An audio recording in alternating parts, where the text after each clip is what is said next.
Mugia selamat santosa seluruh alam. Sunda wiwitan mangrupikeun agama atanapi kepercayaan pamujaan terhadap kekuatan alam sareng arwah leluhur animisme sareng dinamisme.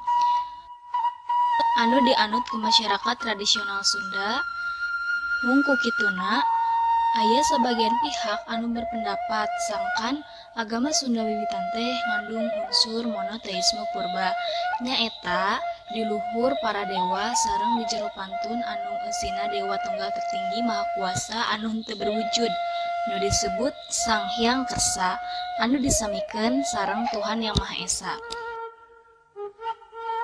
Panganut ajaran ieu tiasa dipanggih di sababaraha desa di Provinsi Banten di sareng Jawa Barat.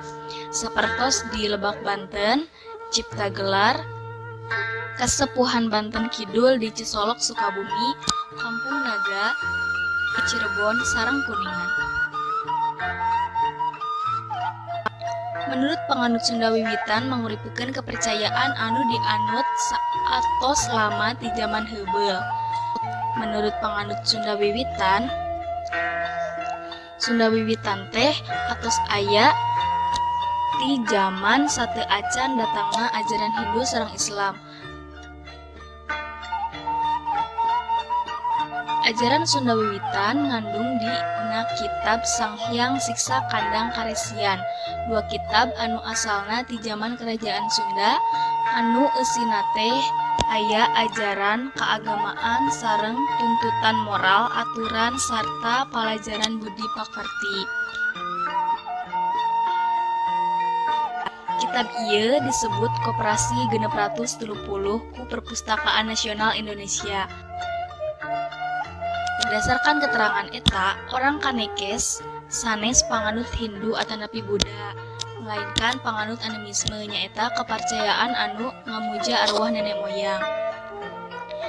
Ngan di jerona teh aya ngajelaskeun perkembangan kepercayaan orang Kanekes tos diasupan ku unsur-unsur ajaran Hindu sareng tos dugi ka batas tertentu ajaran Islam dina jero carita paharahiyangan. Kepercayaan ieu disebat sebagai ajaran jati Sunda.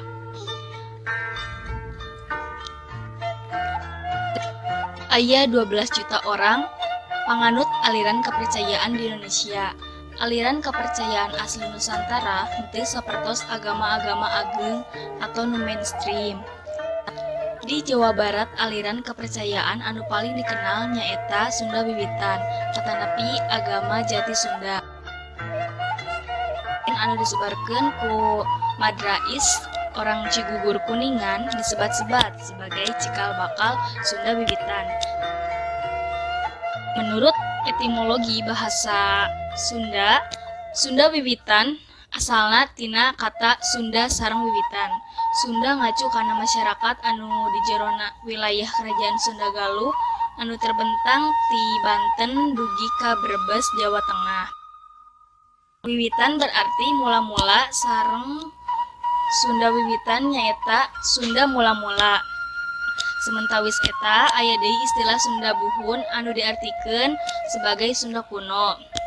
Dianggapna sapartos satara sareng Sunda wiwitan. Sunda buhun leuwih jauh ayana sateu acan kerajaan Sunda Galuh sareng Pajajaran. Ajaran anu dianut rakyat salaka nagara pendahulu Tarumanegara di tahun 150-an atos nganut ageman atanapi kepercayaan anu dipimpin ku Aki Tirem. Keyakinan kepercayaan orang Kanekes atanapi Baduy leuwih caket sareng Sunda wiwitan anu berarti mula-mula, asal atanapi jadi. Ku kata lain, agama anu dianut ku orang Kanekes atanapi Baduy nyaeta Sunda asli. Menurut cerita parahyangan nyaeta agama jati Sunda. Secara umum masyarakat awam kaitung sealit terang ajaran jati Sunda, sabab orang Kanekes cenderung tertutup dina ngacarioskeun kapercayaan ieu. Sacara mitologi, orang Kanekes aya 3 macam alam. Anu kahiji, buana Nyungcung, tempatna bersemayam Sang Hyang Kersa anu letakna paling luhur. Anu kadua, buana Pancatengah, tempat manusia sareng makhluk lain anu berdiam teh di katilu buana larang, nyaeta neraka anu letakna di paling handap.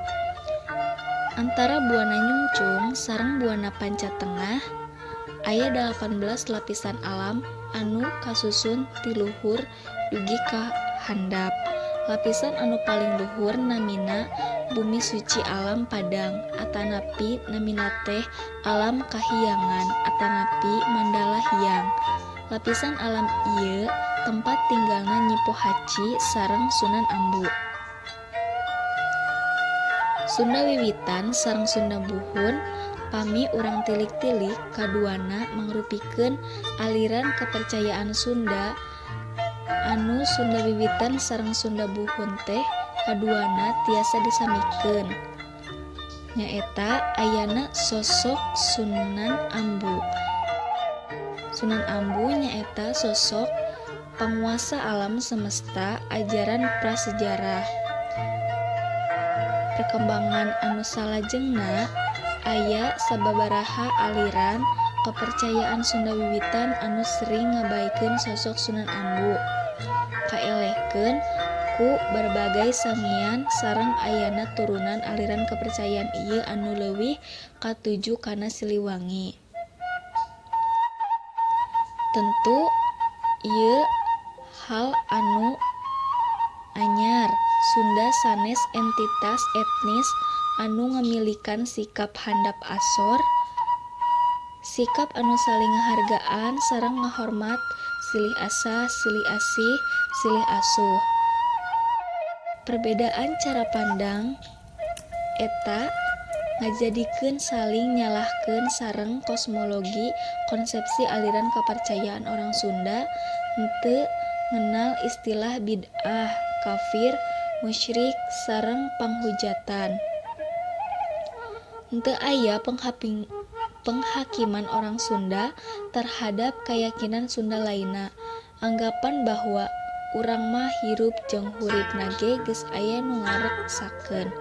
Pandangan hirup orang Sunda nyaeta masihan manfaat kangge orang sejenna. Istilah tina kitab Sang Hyang Siksa Kandang Karesian mah tapak nagara. Tapa diartikeun dharma dina jero agama Buddha artina berbakti. Jadi tapaka nagara artina berbakti kepada negara. Saterasna aya sababaraha naskah kundo anu masihan ajaran didaktis anu seueur dijadikeun pedoman kangge perilaku orang Sunda. Sebut wae Sang Hyang Siksa Kandang Karesian. Namun leuwih jerona pami urang tilik-tilik dina kitab Sewaka Dharma sareng Siksa Guru teh istilah siksa maknana ajaran. Pami urang ngacu kana kesajarahan agama Hindu, siksa nyaeta sebuah ajaran mula-mula anu dikategorikeun masuk kana wedangga. Kitab suci orang Sunda nyaeta Sambawa, Sambada, sareng Minasa. Atos dimaklumi agama Sunda. Ayana semenjak Sateu Acan Dewa Warman bertahta di Salakanagara tahun 130 dugi ka 168 Masehi. Diitung dugi ka ayeuna eksistensina atos leuwih ti 20 abad atanapi 2000 tahun. Kitab suci sebagai pegangan disebat-sebat Sambawa, Sambada, sareng Winasa. Tilu kitab anu ditulis ku Prabu Resi Wisnu Brata. Anjeunna sok bertapa samenjak ngora. Anjeunna ngajak sadayana sangkan ngartos kana agama anu ayeuna disebat agama Sunda Pajajaran.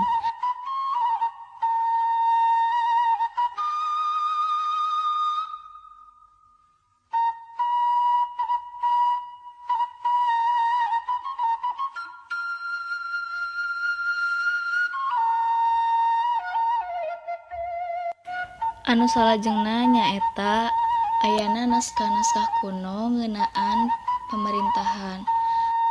Carita Parahyangan mangrupikeun salah sahiji naskah Sunda ti abad 16 Masehi anu bahana lontar sareng ditulis ngangge serta-aksara Sunda kuno.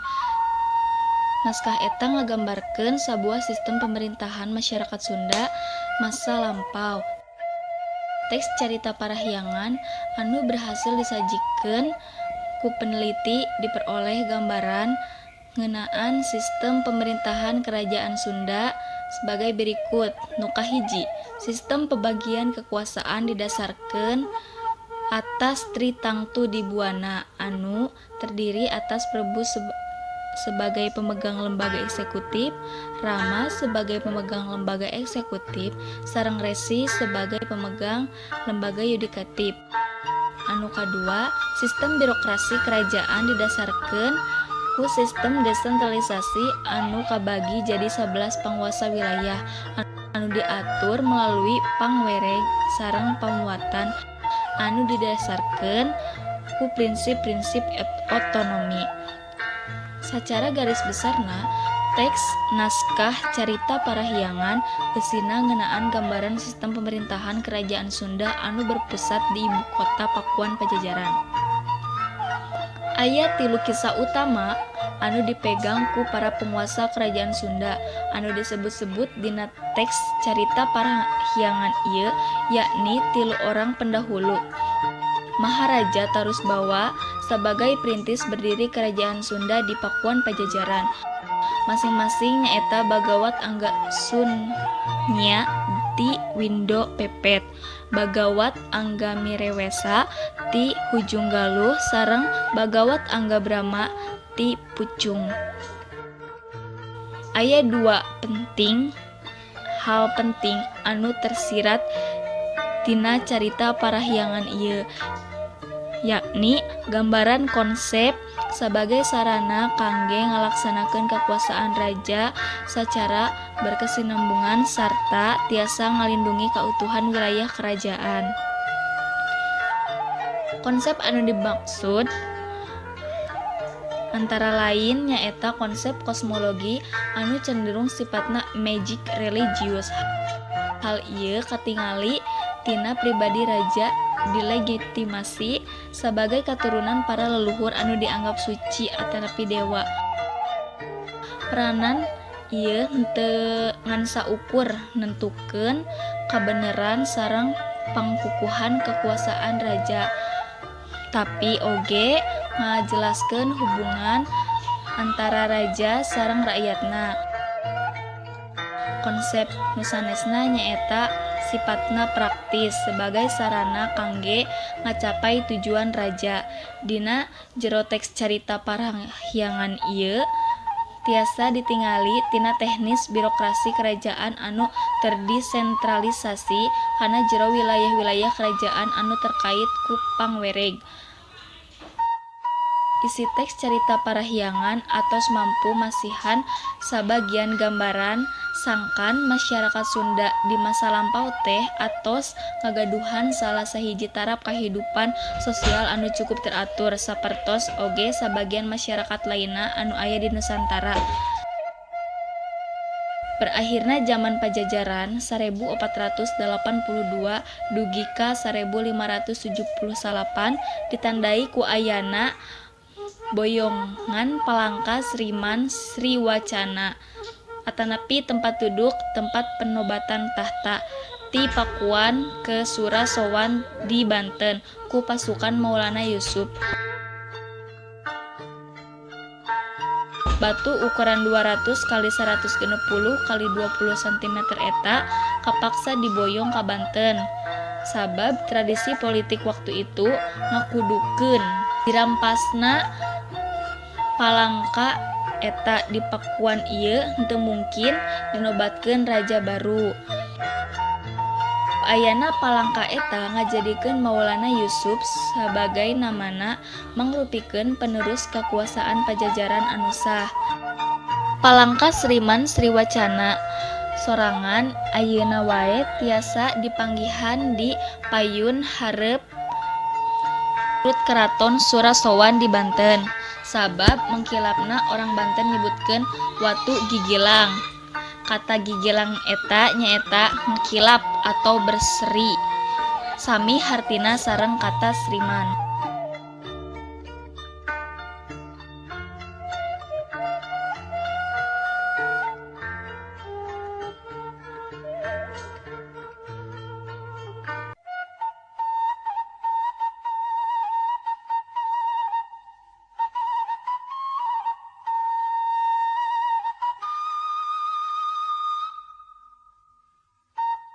Anu salajengna nyaeta ayana naskah-naskah kuno ngeunaan peperangan.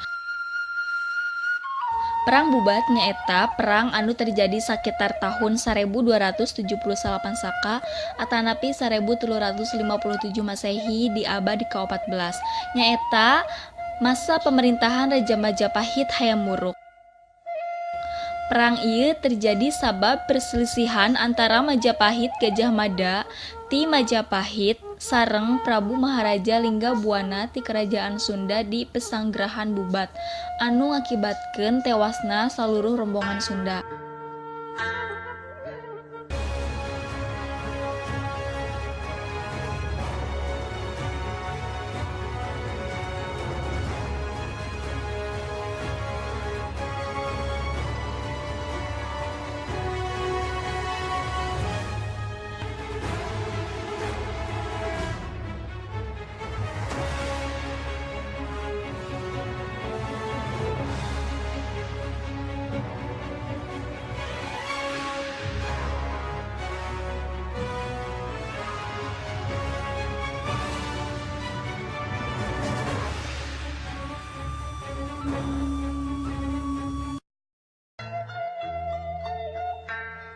Sumber rujukan anu kolot ngeunaan ayana perang ieu utamina nyaeta Serat Pararaton sarta Kidung Sunda sareng Kidung Sundayana anu asalna ti Bali.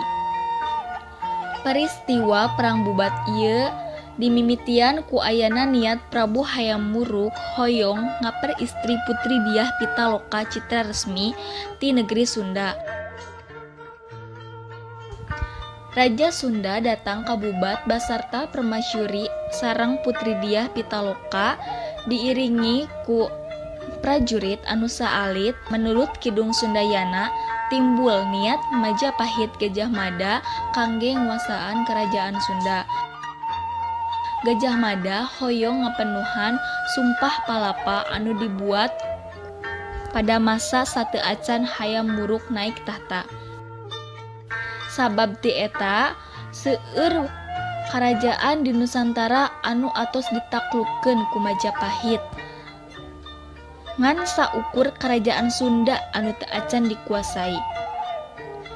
Perang Bubat atau Selami jadi perdebatan di kalangan sejarawan Indonesia anu nganyatakeun bahwa perang Bubat teh bener-bener terjadi sareng sabagianna deui ngobrolkeun bahwa perang Bubat teh henteu pernah terjadi, mung kahebohan sajarah terjadi ketika dipanggihkeunna Prasasti Horen. Prasasti anu dipanggihan di Kediri Selatan, tepatnya di Tulung Agung, Jawa Timur. Prasasti Horen nyaeta prasasti anu ditulis di luhur lembaran keping tembaga, ukuranna teh panjangna 32,6 cm, lebarna 10,6 cm. Lempengan eta didapat ti asisten wedana. Dina jero prasasti eta ditulis ngeunaan serangan kerajaan Sunda anu ngaluluh lantakeun Horen anu ngrupikeun pemukiman penting di wilayah Provinsi Jawa Timur. Prasasti ieu didugi asalna ti zaman Majapahit, mung pami diteliti tina gaya sareng struktur bahasana, prasasti ieu leuwih ngadeukeutan kana zaman Raja Airlangga ti Kerajaan Kahuripan abad ke-11 Masehi. Prasasti ieu disimpen di Museum Sono Budoyo Kota Yogyakarta.